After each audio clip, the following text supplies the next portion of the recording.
So, ngayong araw guys ay isi-share ko po sa inyo kung paano ko nasolusyonan yung pagka-stress sa ating tanim na tinamaan ng chemical burn.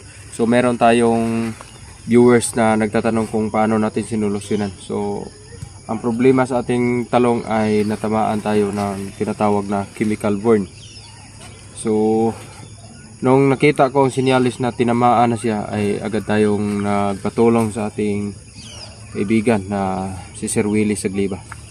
So kung paano natin solusyonan yung pagkasira sa ating talong na tinamaan ng chemical burn. So ang ginawa natin ay nag-spray tayo agad ng anti-heat stress na foliar. Ang brand niya ay Surround at may Atonic 40 na anti-stress at foliar na 15-15-30. So ito lang po ang ginawa natin. Isprayhan agad natin para hindi siya tuluyang malaglag lahat ng bulaklak nung tinamaan tayo ng chemical burn. So ito na po yung ating tanim na unti-unti nang nagre-recover. So makita natin na yung bagong dahon niya at saka talbos ay green na green na.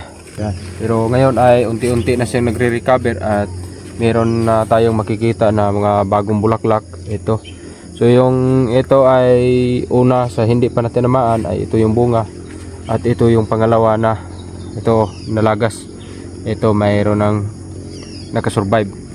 Sana itong nasa itaas ay tutuloy na yan. So ito yung ating talong. Unti-unti nang nagre-recover.